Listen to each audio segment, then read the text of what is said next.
Bonjour tout le monde, bienvenue dans cette quatrième pause lecture. Nous allons lire le quatrième conte des contes de Biddle le Barde, 4 sur 5, et nous n'avons toujours pas une bonne qualité d'image.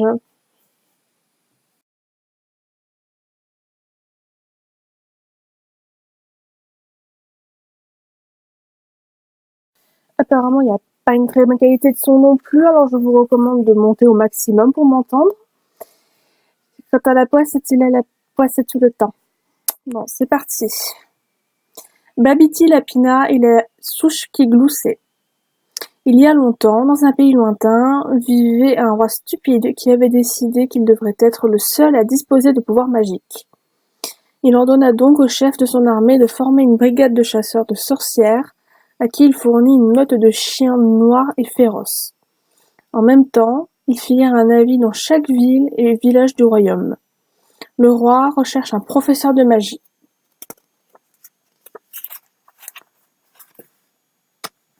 Aucun sorcier, aucune sorcière véritable n'osèrent se porter volontaires à ce poste, car tous se cachaient pour échapper à la brigade des chasseurs de sorcières. Cependant, un rusé charlatan, qui n'avait pas le moindre don en matière de magie, vit là une chance de s'enrichir et arriva au palais en prétendant être un sorcier d'un immense talent. Le charlatan exécuta quelques tours très simples qui convainquirent le roi stupide qu'il possédait des pouvoirs magiques. Il fut immédiatement nommé grand mage en chef, maître de magie personnel du roi. Le charlatan demanda au monarque de lui donner un grand sac d'or afin qu'il puisse acheter des baguettes magiques et d'autres objets nécessaires à la pratique de son art. Il exigea également plusieurs gros rubis qui devaient servir à des sortilèges de guérison et une ou deux coupes d'argent pour y conserver et y faire infuser des potions. Le roi stupide lui fournit tout cela. Le charlatan mit son trésor en sûreté dans sa propre maison et retourna dans le parc du palais. Il ne savait pas qu'il était observé par une vieille femme qui habitait une masure en bordure du parc. Elle s'appelait Babiti et c'était la blanchisseuse chargée d'entretenir la douceur, la blancheur et le délicat parfum de tout le linge du palais. L'épiant à travers des draps qui séchaient, Babiti vit le charlatan arracher 2 petites branches de l'un des arbres du roi, puis disparaître à l'intérieur du palais. Le charlatan donna une des branches au roi et lui assura qu'il s'agissait d'une baguette magique dotée d'un formidable pouvoir. « Mais elle ne fonctionnera, ajouta le charlatan, que lorsque vous serez digne d'elle. » Chaque matin, le charlatan et le roi stupide sortaient dans le parc du palais, où ils brandissaient leurs baguettes et criaient des inepties en direction du ciel. Le charlatan veillait à exécuter d'autres tours afin que le roi continue de croire à son talent de grand mage et au pouvoir des baguettes qui avaient coûté tant d'or. Un matin, alors que le charlatan et le roi faisaient tournoyer leurs baguettes et sautaient en rond en scandant des rimes dépourvues de sens, un gloussement de rire parvint aux oreilles du roi. À la fenêtre de sa minuscule chaumière, Babiti la blanchisseuse observait le monarque et le charlatan, en riant si fort qu'elle disparut bientôt de leur vue, car elle n'avait plus la force de rester debout. « Je dois singulièrement manquer de dignité pour faire tant rire la vieille blanchisseuse, dit le roi. Il cessa de sauter en rond et de faire tournoyer sa baguette, puis fronça les sourcils. « Je suis las de m'entraîner. Quand serai-je prêt à jeter de véritables sortilèges devant mes sujets et mages ?» Le charlatan s'efforça d'apaiser son élève, lui affirmant qu'il serait bientôt capable de réaliser de stupéfiants prodiges, mais le rire de Babiti avait vexé le roi stupide plus que ne pouvait s'en douter le charlatan.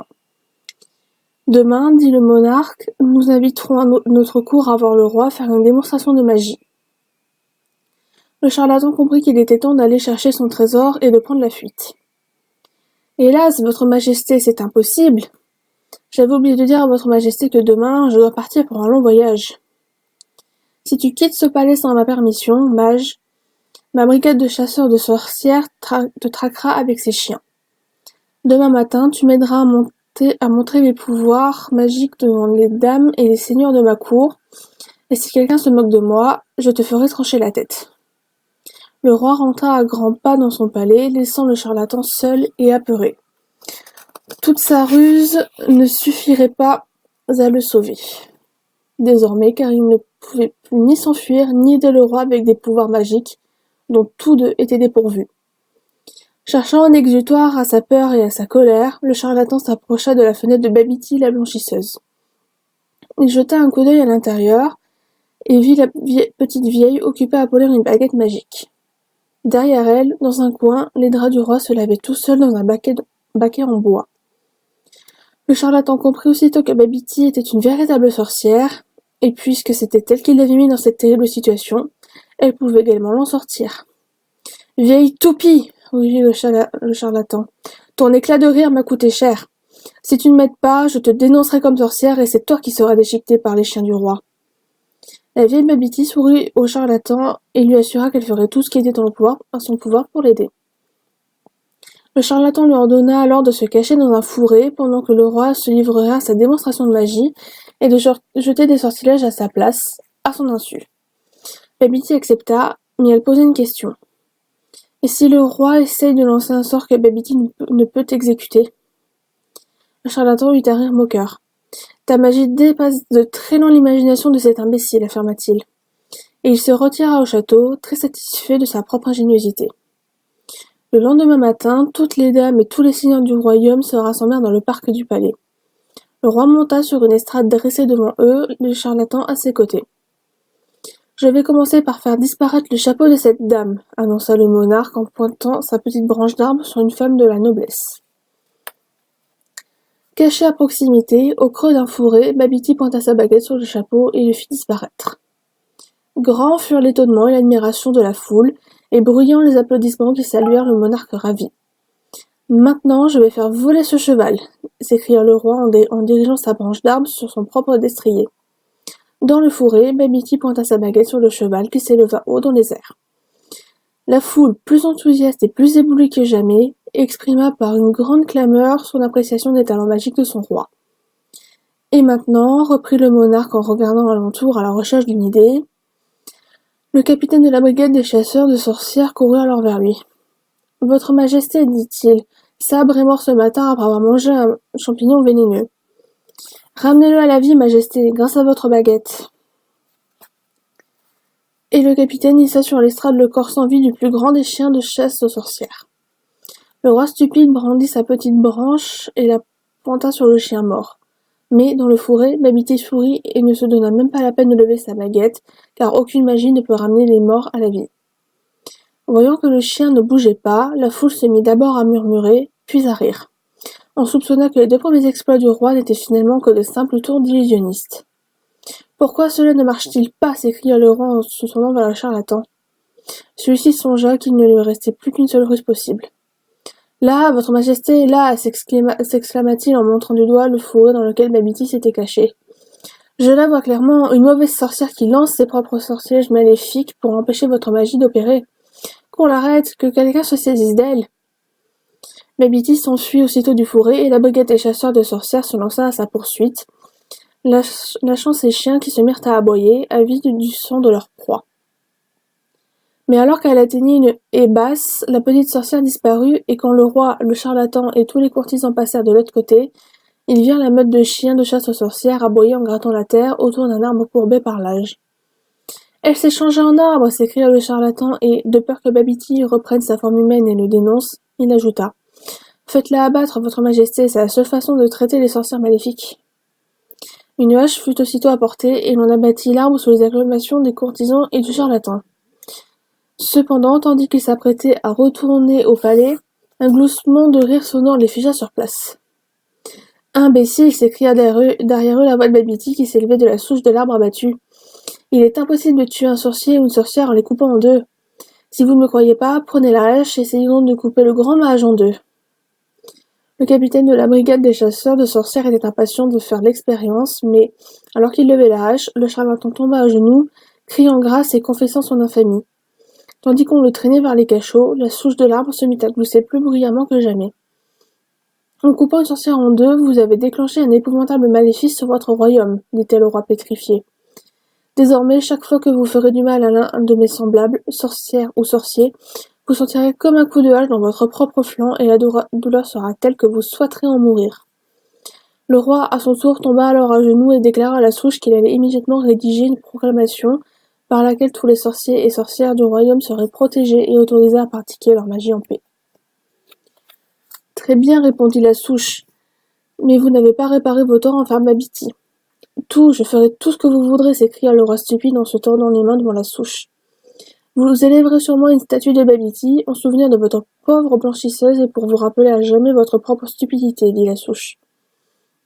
Le roi accepta aussitôt et promit d'engager le plus éminent sculpteur du pays pour qu'il fasse une statue en or pur. Puis le roi honteux et tous les nobles seigneurs et dames de la cour retournèrent au palais, laissant la souche glousser de rire derrière eux. Lorsque le parc fut à nouveau désert, un vieux lapin robuste et moustachu, une baguette magique serrée entre les dents, sortit en se tortillant d'un trou entre les racines de la souche. Babiti traversa le parc à grands sauts et s'en alla très loin. À tout jamais s'éleva alors sur la souche une statue d'or représentant la blanchisseuse, et plus aucun sorcier, plus aucune sorcière ne furent persécutés dans tout le royaume. Commentaire d'Albus Dumbledore sur Babiti Lapina et la souche qui gloussait.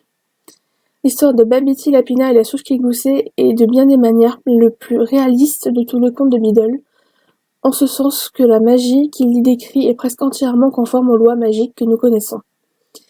C'est à travers cette histoire que beaucoup d'entre nous découvrirent pour la première fois que la magie était impuissante à ramener les morts à la vie. Ce fut un grand choc et une grande déception, convaincus que nous étions, dans notre enfance, que nos parents avaient le pouvoir de réveiller nos rats ou nos chats morts d'un coup de baguette. Bien que 6 siècles se soient écoulés depuis que Biddle a écrit ce conte, et alors que nous avons inventé d'innombrables moyens d'entretenir l'illusion d'une présence continue de nos êtres chers, les sorciers n'ont toujours pas trouvé une manière de réunir le corps et l'âme après la mort. Ainsi que l'éminent philosophe de la sorcellerie, Bertrand de Pensée Profonde, l'a écrit dans sa très estimée étude sur la possibilité d'inverser les effets réels et métaphysiques de la mort naturelle, concernant en particulier la réintégration de l'essence et de la matière. Laissez tomber, on n'y arrivera jamais. Le conte de Babiti Lapina nous offre cependant l'une des premières évocations littéraires d'un animagus. Babiti la blanchisseuse est douée, en effet, de cette rare faculté magique qui consiste à pouvoir se transformer à volonté en un animal. Les animagies ne représentent qu'une petite partie de la population des sorciers. Réussir une transformation parfaite et spontanée d'un homme en animal demande beaucoup d'études et d'entraînement, et nombre de sorciers ou de sorcières considèrent que leur temps serait mieux employé à d'autres matières. Il est certain que les applications pratiques d'un tel talent sont très limitées, à moins qu'on ait un grand besoin de se déguiser ou de se cacher. C'est pour cette raison que le ministère de la Magie a tenu à ce que l'on établisse un registre des animagies, car il ne fait aucun doute que ce genre de magie est fort utile à ceux qui sont impliqués dans des activités secrètes, clandestines ou même illicites. Qu'il ait jamais existé une blanchisseuse capable de se transformer en lapin reste un sujet ouvert à la discussion. Cependant, certains historiens de la magie ont émis l'hypothèse selon laquelle Biddle avait pris pour modèle de Babiti la célèbre sorcière française Lisette de Lapin, qui fut convaincue de sorcellerie à Paris en 1422. À la stupéfaction de ses gardes moldus, accusée par la suite d'avoir aidé la sorcière à s'échapper, Lisette disparut de sa prison dans la nuit, la veille du jour prévu de son exécution. Bien qu'il n'ait jamais été prouvé que Lisette était un animagus ayant réussi de cette façon à se glisser entre les barreaux de sa cellule, un grand lapin blanc fut aperçu peu après, alors qu'il traversait la Manche dans un chaudron équipé d'une voile. Un lapin semblable devint plus tard un conseiller très écouté à la cour du roi Henri VI. Dans l'histoire de Biddle, le roi est un stupide moldu qui aspire à la magie tout en la redoutant. Il croit qu'il peut devenir sorcier simplement en apprenant des incantations et en brandissant une baguette magique. Il est complètement ignorant de la nature véritable de la magie et des sorciers, et avale donc facilement les ridicules suggestions à la fois du charlatan et de Babiti. Voilà qui est typique d'un certain type de pensée moldue. Dans leur ignorance, ils sont prêts à accepter toutes sortes d'invraisemblances concernant la magie, y compris l'éventualité que Babiti se soit transformé en un arbre qui puisse encore penser et parler. Il est cependant intéressant de noter que Biddle utilise le moyen de l'arbre qui parle pour nous montrer l'ignorance du roi moldu, alors que dans le même temps, il nous demande de croire que Babiti peut toujours parler après s'être transformé en lapin. Ce pourrait être une licence poétique, mais je crois plus probable que Biddle ait simplement entendu parler des animagies, sans en avoir jamais rencontré un, car c'est la seule liberté qu'ils prennent avec les lois de la magie dans cette histoire. Les animagies ne conservent pas la faculté humaine de parler lorsqu'elles adoptent une forme animale, mais qu'ils soient toujours capables de penser et de raisonner. Comme tout écolier le sait, c'est la différence fondamentale entre un animagus et se métamorphoser en animal. Dans ce dernier cas, on devient entièrement cet animal et par conséquent, on ne sait plus rien de la magie, on oublie qu'on a été un sorcier et il faut l'intervention de quelqu'un d'autre pour retrouver, par une nouvelle métamorphose, sa forme originale. Je crois possible que lorsqu'il a fait prétendre à son héroïne qu'elle s'est transformée en arbre et qu'elle menace le roi de subir dans son propre flanc une douleur semblable à un coup de hache, Biddle était inspiré par de véritables traditions et pratiques magiques. Les arbres dont le bois sert aux baguettes ont toujours été farouchement protégés par les fabricants de baguettes magiques qui en prennent soin. Couper de tels arbres pour les voler risque de provoquer non seulement la vengeance des beaux trucs, qui généralement y nichent, mais également les effets maléfiques des sortilèges de protection dont ils ont été entourés par leurs propriétaires. À l'époque de Biddle, le sortilège Doloris n'avait pas encore été déclaré illégal par le ministère de la Magie et aurait pu précisément provoquer la douleur dont Mabiti menace le roi.